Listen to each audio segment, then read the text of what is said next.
Bienvenue dans le 13h de RTI 1. Merci de nous suivre. Pour commencer, voici les titres. Célébration aujourd'hui de la journée internationale contre l'abus et le trafic de drogue. En Côte d'Ivoire, quels sont les moyens pour lutter contre la drogue? Où en est cette lutte? Le message du gouvernement est lu par le ministre de l'Intérieur et de la Sécurité, le général Vagondo Diomandé. Toujours en Côte d'Ivoire, comment aider les producteurs de noix de cajou à faire face à la mévente due à la conjoncture économique internationale? Le Conseil Coton Anacarde a organisé récemment une rencontre. Objectif, présenter des solutions visant à soutenir le secteur. Enfin, 1250 logements insalubres bientôt détruits à Mayotte pour lutter contre l'insécurité. Décision prise par le ministère français de l'Intérieur. Lundi 26 juin 2023, c'est donc aujourd'hui la journée internationale contre l'abus et le trafic de drogue. 36e édition autour du thème « Organisation de jeunesse pour des actions anti-drogue ». Cette célébration veut ainsi renforcer l'action et la coopération en vue de parvenir à un monde sans toxicomanie. En Côte d'Ivoire, le message du gouvernement est lu par le ministre de l'Intérieur et de la Sécurité. Le général Vagondo Diomandé est au micro de Chantal Akandan. Organisation de jeunesse pour des actions anti-drogue. Le thème de cette journée reflète la vision du président Alassane Ouattara. Le président a fait de 2023 l'année de la jeunesse, avec pour objectif de former une jeunesse saine, capable de contribuer au développement économique et social de la Côte d'Ivoire. Le ministre de l'Intérieur et de la Sécurité appelle à des efforts communs pour favoriser une société sans toxicomanie. En Côte d'Ivoire, une enquête nationale sur la consommation de drogue et la santé, réalisée en 2017, a révélé que 30,2% des élèves avaient touché à la cigarette dès l'âge de 13 ans. 9,6% avaient utilisé des tranquillisants ou sédatifs et 2,5% avaient consommé du cannabis. Parmi les conséquences néfastes qu'entraînent l'usage et l'abus des drogues, on peut citer la dépendance, les accidents, les dommages physiques et psychologiques et parfois les décès prématurés. La journée internationale de lutte contre l'abus et le trafic de drogue est une occasion pour le gouvernement de souligner l'urgence sanitaire de ce fléau et de renforcer ses actions pour l'éradication de la drogue. Les réformes entreprises par le gouvernement témoignent de sa détermination à résoudre ce problème de santé publique. Cependant, des défis subsistent. La Côte d'Ivoire aspire à devenir une société sans toxicomanie, avec une jeunesse épanouie et prête à conduire le pays vers un avenir prospère. Je veux donc inviter nos jeunes sœurs et nos jeunes frères à se détourner du fléau qu'est la drogue. Je veux surtout inviter notre jeunesse au travail, à l'effort, à la persévérance, mais surtout à l'excellence. Toujours en Côte d'Ivoire, 14 tonnes de produits pharmaceutiques de contrebande saisies il y a quelques jours par les éléments des douanes de la direction du Moyen Comoé dans la région Est, des marchandises frauduleuses estimées à plus de 250 millions de francs CFA. Les explications tout de suite de Herman Niamia. Les agents des douanes du Moyen Comoé ne lâchent pas prise face aux contrebandiers qui usent des stratégies nouvelles pour faire entrer de façon frauduleuse des produits contrefaits sur le territoire ivoirien. Une saisie record de 2 camions remorques transportant des marchandises de fraude en provenance du Ghana d'une valeur marchande de 267 300 000 francs CFA a eu lieu ce mois de juin. Lorsque nous avons été informés d'opérations, de manœuvres à la lisière de nos frontières, donc nous avons mis à contribution nos services de surveillance. Il y a plusieurs équipes qui ont été montées et avec des informations approximatives qui leur ont été données.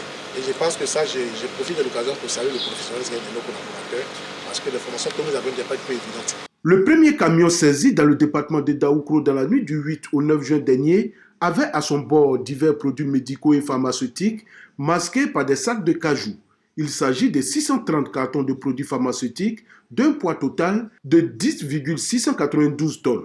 Le deuxième camion remorque est quant à lui tombé dans les mailles des agents des douanes Le 13 juin dernier, dans la localité de Zinzenou, à environ 20 km d'Abengourou sur l'axe d'Agnbilekourou. Il transportait également 180 cartons de divers produits médicaux et pharmaceutiques d'un poids total de 3,271 tonnes. Le colonel Sanogo Ousmane et ses hommes n'entendent pas baisser la garde. C'est pourquoi il invite la population à une étroite collaboration avec les éléments des douanes sur le terrain. La douane à elle seule ne peut pas réussir une telle mission, ce n'est pas possible. Donc il faut que les populations essaient de nous accompagner. À travers les informations, nous sommes suffisamment ouverts. Je m'en félicite de ce que certains gens ont commencé déjà à travailler avec nous. Ce sont 810 cartons de produits médicaux et pharmaceutiques pour un poids cumulé de 14 tonnes qui ont été saisis sur les 2 camions. Washington, aux États-Unis, une journée pour promouvoir l'entrepreneuriat au sein de la diaspora ivoirienne. Cette journée de l'entrepreneuriat a été organisée par l'ambassade de Côte d'Ivoire le 24 juin dernier autour du thème « L'investissement dans l'immobilier et l'accès à la propriété foncière ». Les explications détaillées de Michel Digré. Ils sont plus de 50 000 Ivoiriens résidant aux États-Unis d'Amérique et qui exercent dans plusieurs domaines d'activité. Cette diaspora veut contribuer au développement de la Côte d'Ivoire par des projets d'investissement. Toutefois, elle se pose plusieurs questions. Cette première édition de la journée de l'entrepreneuriat initiée par l'ambassade de Côte d'Ivoire à Washington est un cadre d'échange sur la création et la gestion d'une entreprise tant aux États-Unis qu'en Côte d'Ivoire. Dans le plan stratégique du CPC, la diaspora occupe une place très importante. C'est la raison pour laquelle une mission a été déléguée ici à Washington pour que nous puissions porter l'information à la diaspora que les opportunités d'investissement existent bel et bien en Côte d'Ivoire. Et nous avons établi certains mécanismes de pouvoir faciliter ces investissements-là au niveau de la Côte d'Ivoire. Nous avons vu beaucoup d'engouement. Nous avons vu au sein de notre diaspora la volonté de rentrer et la volonté de pouvoir bien évidemment investir au pays dans plusieurs secteurs, notamment dans l'immobilier et bien d'autres secteurs. Justement, l'immobilier a occupé une place de choix dans les panels. Combien d'Ivoiriens qui ont envoyé de l'argent au pays, qui n'ont pas pu avoir des terrains, qui se sont inscrits pour des projets immobiliers, qui n'ont pas pu avoir des maisons. À un certain moment, il faut qu'on s'asseye, qu'on réfléchisse ensemble.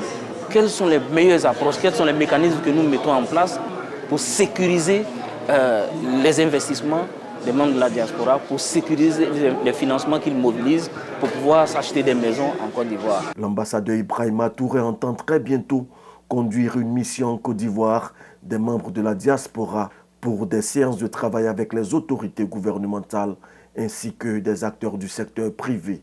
L'idée étant de booster les investissements de la diaspora vivant aux États-Unis, mais également mettre en place un mécanisme sécurisé pour la facilitation à l'accès à la propriété immobilière. Retour en Côte d'Ivoire à Korogo, dans la région nord, avec l'inauguration de la Direction régionale de transport, d'énergie et des télécommunications. Ces nouvelles installations vont ainsi mettre fin aux nombreuses perturbations survenues dans le cadre de la fourniture en électricité.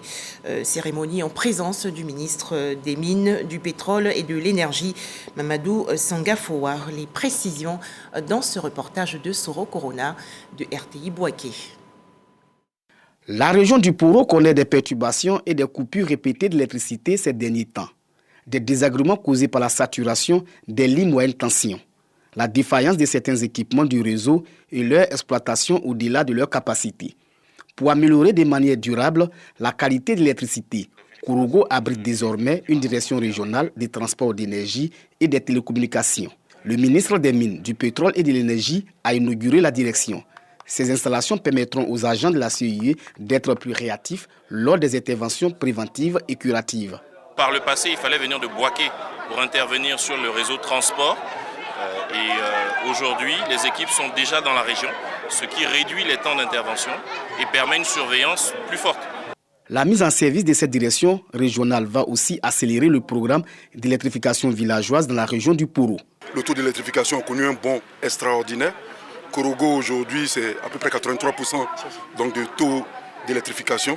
Aujourd'hui la priorité telle qu'exprimée par le président de la République, c'est de faire en sorte que des localités qui depuis notre indépendance n'ont pas connu l'électricité, alors qu'il y a des localités qui le connaissent depuis 1960, pour une question d'équité puissent avoir l'électricité. Mamadou Sangafoua Koulibaly rappelle les importants investissements faits par le gouvernement en vue d'améliorer les installations électriques et la qualité de l'électricité domestique. Beaucoup d'investissements ont été consentis sur l'ensemble de la chaîne, depuis la production jusqu'à la distribution. Des unités de production ont vu le jour et surtout des lignes de transport et des postes ont été construits. Et en moins d'une décennie, tout cela est passé du simple au double. Et l'objectif affiché est clair, c'est de couvrir l'ensemble du pays à l'horizon 2025. 60 techniciens seront déployés à Kourougou pour des interventions de proximité. La Côte d'Ivoire compte 6 directions régionales des transports d'énergie et des télécommunications, à savoir Abidjan, Bouaké, Man, Soubré, Abangourou et Kourougou. Un tout autre sujet à présent, le schéma directeur d'aménagement et de développement et le guide des atouts et potentialités économiques, culturelles et touristiques du district autonome du Bandama ont été validés récemment au cours d'un atelier. Les explications détaillées dans ce reportage de Kader Sogodogo de RTI Bouaké.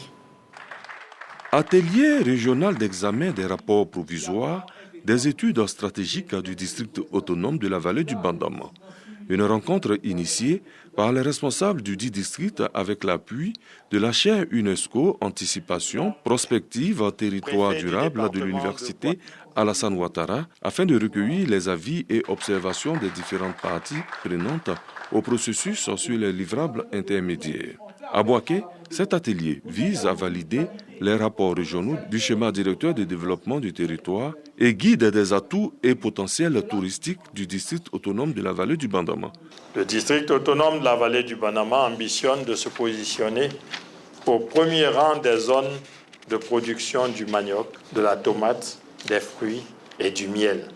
Le schéma directeur du district autonome doit permettre de passer au peigne fin tous ces secteurs stratégiques afin de déceler les difficultés et de mieux envisager les réponses à leur apporter. Le rêve que nous formons ensemble pour notre district est grand et il est beau. Les responsables de la chaire UNESCO Anticipation, Prospective et Territoire durable invitent les différents acteurs, notamment les directeurs régionaux, les leaders d'opinion et les chefs de communauté, à donner leur avis pour enrichir ce document qui permettra au district autonome de la vallée du Bandama de formuler une vision de développement à long terme et de décliner les projets prioritaires. C'est ensemble que nous trouverons des solutions parce que la démarche est participative. C'est ensemble que nous allons arrêter le scénario de référence et que nous allons dégager les orientations stratégiques. Mais c'est pour que tous les secteurs d'activité puissent être agrégés. Cet atelier s'est tenu simultanément à Bouaké pour la région de Gbeke et à Katiola pour la région du Hambol, les deux régions qui composent le district autonome de la vallée du Bandama. Toujours en Côte d'Ivoire, comment faire face à la mévente due à la conjoncture économique internationale dans le cadre de la filière noix de cajou? Le Conseil Coton Anacarde a annoncé et présenté récemment des solutions pour régler le problème et soutenir le secteur. Le point, Lanciné Bakayoko. Le marché international de cajou fait face à un effondrement de la demande en amande alors que l'offre est en augmentation continue. En cause, la baisse de la consommation mondiale induite par la hausse des coûts de l'énergie. Ainsi, les prix internationaux en direction de la Côte d'Ivoire ont baissé d'environ 30% en raison de la baisse de l'activité des industriels vietnamiens et indiens. Au niveau intérieur, cette crise s'est traduite par un ralentissement des financements de la commercialisation par les exportations, ce qui a entraîné une relative baisse du prix Borchamp à partir d'avril 2023. Malgré les contrôles de terrain, les prix Borchamp, qui avaient atteint des niveaux de 415 francs le kilogramme en début de campagne, ont chuté dès le mois d'avril dans certaines localités, en dessous du prix plancher fixé par le gouvernement à 315 francs. Face à cette situation, le Conseil de Coton Anacarde a initié dès le 20 avril une opération d'achat de régulation avec des prix Borchamp plancher de 315 à travers l'organisation de ventes groupées dans toutes les régions de production sous la supervision des comités de veille présidés par les préfets. Cette opération, toujours en cours, vise à faire remonter les prix borchants à travers un effet d'entraînement.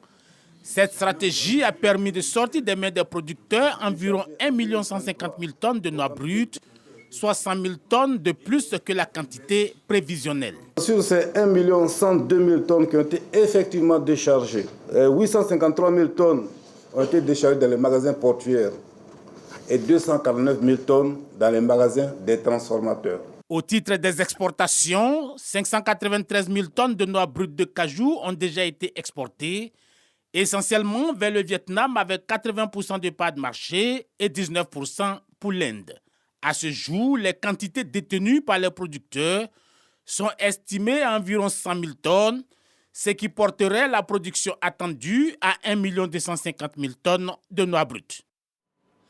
Une cantine scolaire, des machines broyeuses et un centre de santé offert il y a quelques jours à ses membres par la Société coopérative agricole. Pour en parler, Patricia Omouetia. Don d'infrastructures de base de la coopérative agricole à la population. Il s'agit de centres de santé construits dans le village de Touadji 1, d'une cantine scolaire et de broyeuses. Le but est d'améliorer les conditions de vie des populations et des membres de la coopérative. Notre objectif principal, c'était vraiment le bien-être de nos producteurs. Et Dieu faisant, vraiment, nous avons pu réaliser des écoles, nous avons fait des forages, presque dans toutes nos sections déjà. Nous avons construit une maternité, un dispensaire à Touadji 1 et un autre dispensaire avec maternité à Nititouadi. Vraiment, nous tenons à remercier tous ceux qui ont participé et qui sont venus nous soutenir. Avec ces réalisations, comment ne pas encore dire merci une fois de plus, nos membres et à Dieu qui nous a donné toute cette force, toute cette énergie et surtout les moyens.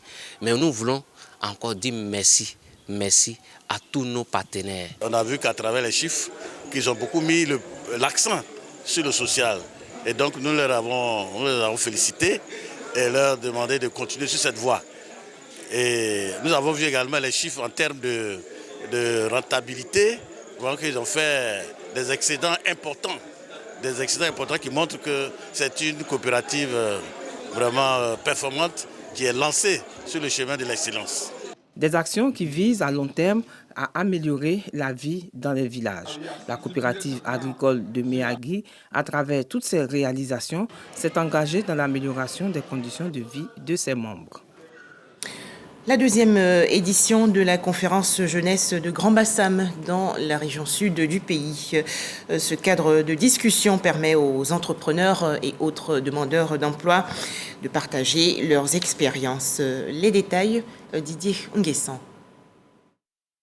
Offrir aux jeunes de Grand Bassam des opportunités d'emploi et d'insertion professionnelle. La deuxième édition des conférences Jeunes sur l'emploi est une plateforme de rencontre entre les entrepreneurs, chefs d'entreprise et les étudiants des grandes écoles et instituts de formation de la ville balnéaire. Notre plaidoyer vise à développer une culture entrepreneuriale à Grand Bassam en sensibilisant la population à l'entrepreneuriat, en encourageant le remboursement, surtout le remboursement des fonds de financement de l'État, en stimulant la création d'entreprises, en favorisant l'innovation, en créant des opportunités et en renforçant les réseaux de soutien. En prenant en compte cet état des lieux, il est clair que des mesures doivent être prises pour soutenir et promouvoir l'entrepreneuriat à Grand Bassam. La mairie de Grand Bassam entend offrir une porte de sortie aux jeunes, qu'ils soient diplômés ou non, d'où son service d'accompagnement ouvert de longue date. L'entrepreneuriat ne se limite pas seulement à la création d'entreprises. Il s'agit également d'une mentalité, d'une façon de penser qui encourage la prise d'initiative, la résilience et la persévérance. Nous voulons vous donner les outils nécessaires afin que vous puissiez réaliser vos rêves et matérialiser vos idées les plus audacieuses.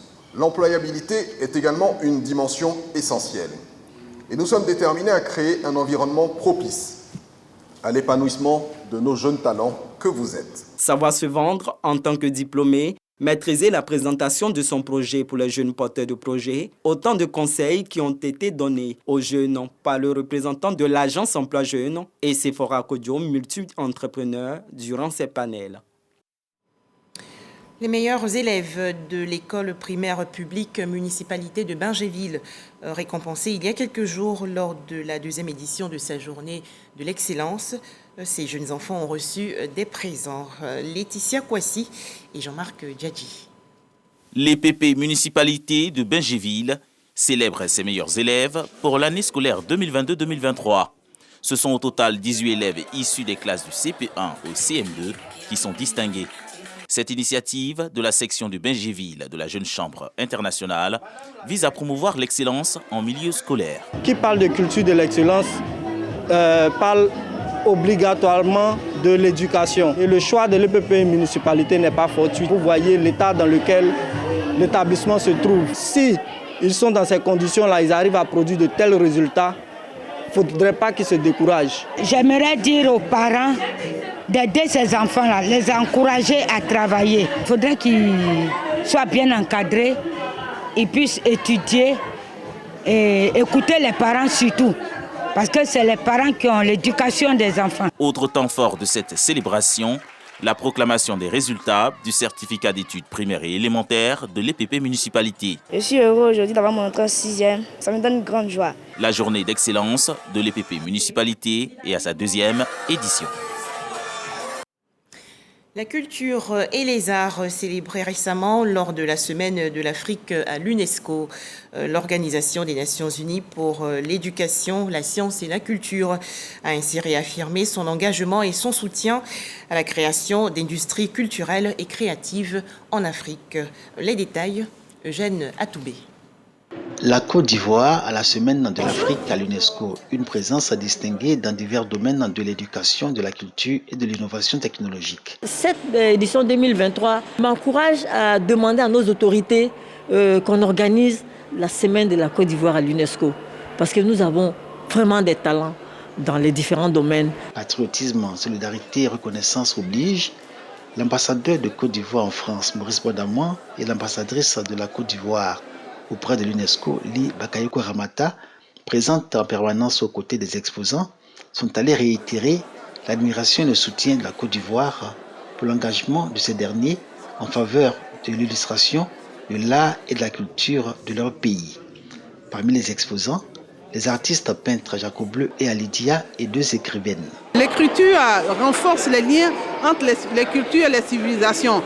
Nous sommes prêts à accompagner avec nos plumes cette intégration culturelle de l'Afrique. Aujourd'hui, ce par quoi on nous reconnaît davantage, c'est le sport et la culture. Donc à travers notre culture et nos arts, nous avons une très bonne représentation à l'étranger et cela est important pour nous. Pendant 5 jours, les locaux de l'UNESCO dans le 7e arrondissement à Paris se sont transformés en galerie des arts et de la culture d'Afrique.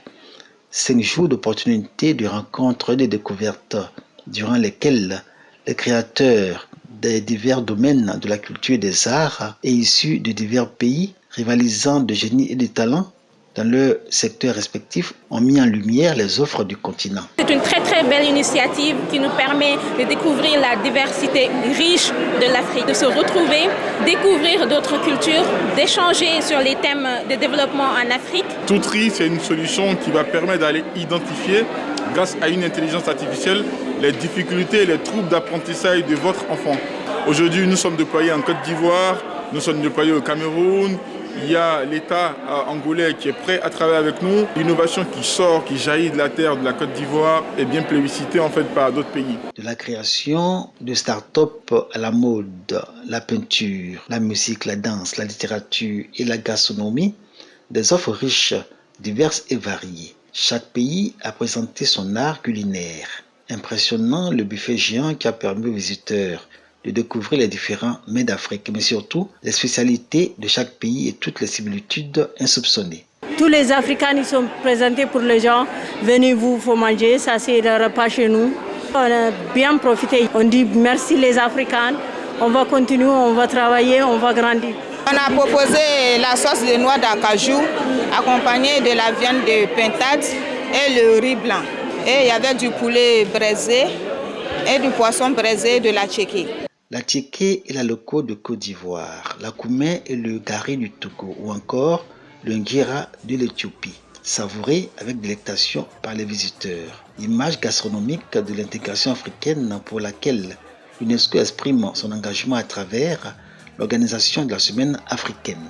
Les pays d'Afrique s'inscrivent dans cette dynamique et dans leurs pays respectifs, les ambassadeurs auprès de l'UNESCO mettent en exergue, je cite, la contribution des secteurs de la culture et des sciences, notamment les nouvelles technologies, dans la promotion des échanges entre les pays africains, particulièrement dans le domaine du commerce.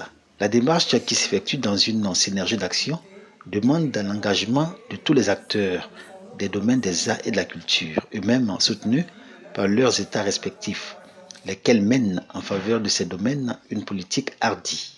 C'est par la culture que les pays affirment leur présence au monde.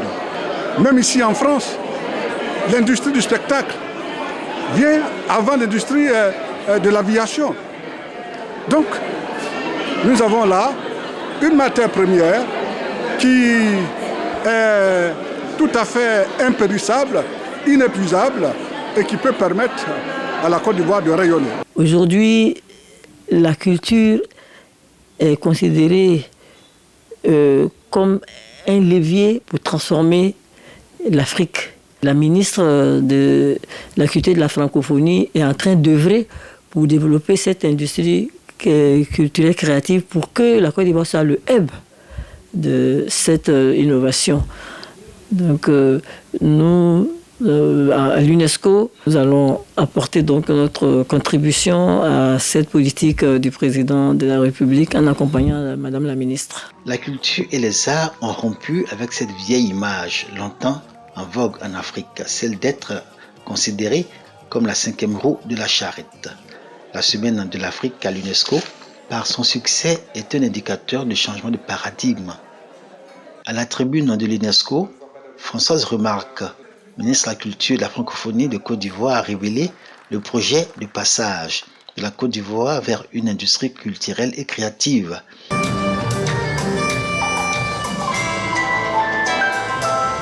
Voie d'accès au développement du pays et réelle opportunité d'emploi pour la jeunesse.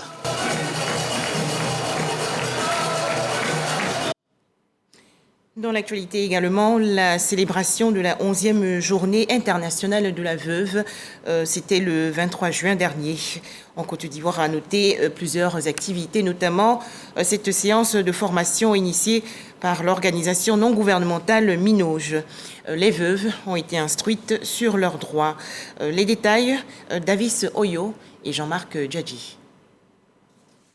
Discriminés, déshérités, accusés de sorcellerie, expulsés du domicile conjugal ou mariés de force à un autre membre de la famille. Autant de difficultés vécues par les veuves de Côte d'Ivoire. La célébration de la journée internationale de la veuve est donc l'occasion pour ces femmes de se faire entendre. Nous voulons que les gens nous aident à encadrer ces veuves-là au plan des droits de la veuve qui sont heureusement reconnus au plan international. Protéger les veuves tout en leur permettant de se prendre en charge. Telle est la mission dont s'est assignée Béni Martha Lepilé, qui œuvre depuis plus de 10 ans pour le bien-être des veuves et des orphelins. Nous travaillons parmi les orphelins, les veuves. Nous travaillons parmi les enfants de la rue, les mineurs qui sont en prison. Et voilà, tout ce qui est démuni, nous travaillons avec ces personnes. Nous aidons les veuves à s'insérer, à travailler, à faire du commerce. Nous les insérons dans la vie. Le cri de la veuve pour la paix et la cohésion, thème retenu par l'ONG Minoge en faveur de la célébration de la Journée internationale de la veuve, instituée en décembre 2010 par les Nations Unies pour la défense des droits des veuves dans le monde. Des images à présent en déplacement à Mayotte. Le ministre français de l'Intérieur déclare avoir revu à la hausse l'objectif de destruction des logements insalubres sur l'île. Selon Gérard Darmanin, il y aura approximativement 1250 destructions de cases de bidonvilles d'ici fin 2023. Enfin, l'élection présidentielle de 2023 au Guatemala s'est tenue hier avec un second tour probable le 20 août prochain. Voilà, c'est la fin de ce journal. Merci de nous avoir suivis.